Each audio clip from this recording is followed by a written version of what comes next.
এই দেশ থেকে পালিয়ে গিয়েছে 1 বছর আগে, তারা যখন এই দেশের মানুষের টুটি চেপে ধরেছিল, তারা এই দেশের মানুষের বাক স্বাধীনতা কেড়ে নিয়েছিল,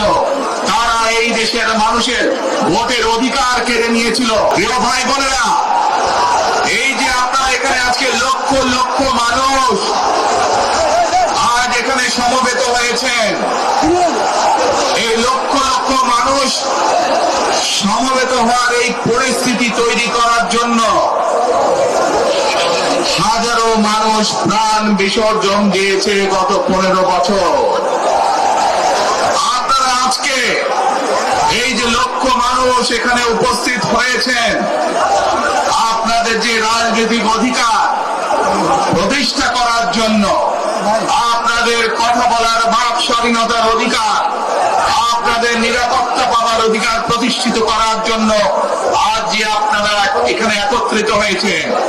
এই অধিকার প্রতিষ্ঠিত করতে গিয়ে আমরা আমাদের মাঝে থেকে ইলিয়াস আলীকে হারিয়েছি, আমরা আমাদের মাঝে থেকে জুনায়েদকে হারিয়েছি, আমরা আমাদের মাঝে থেকে দিনারকে হারিয়েছি। সারা বাংলাদেশে গত 15 বছর 16 বছরে যারা এই দেশ থেকে পালিয়ে গিয়েছে 1 বছর আগে, তারা যখন এই দেশের মানুষের টুটি চেপে ধরেছিল, তারা এই দেশের মানুষের বাক স্বাধীনতা কেড়ে নিয়েছিল, তারা এই দেশের মানুষের ভোটের অধিকার কেড়ে নিয়েছিল,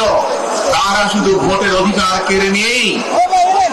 সন্তুষ্ট থাকেনি, তারা শুধু সাধারণ মানুষের কথা বলার অধিকার কেড়ে নেই সন্তুষ্ট থাকে নাই, তারা ইলিয়াস আলী, জুনায়েদ, দিদারের মতো শত হাজারো মানুষকে তারা হত্যা করেছিল সেদিন। তারা বাংলাদেশের লক্ষ লক্ষ বিএনপি সহ লক্ষ লক্ষ সাধারণ মানুষকে গুম খুনের মামলা দিয়ে জর্জরিত করেছিল। প্রিয় ভাই বোনেরা, আমরা দেখেছি বিগত 15-16 বছরে উন্নয়নের নাম করে কিভাবে দেশের মানুষের সম্পদ লুটপাট করে বিদেশে পাচার করে দেওয়া হয়েছে। প্রিয় ভাই বোনেরা, গত 15-16 বছরে আমরা দেখেছি কিভাবে একের পর এক নির্বাচনে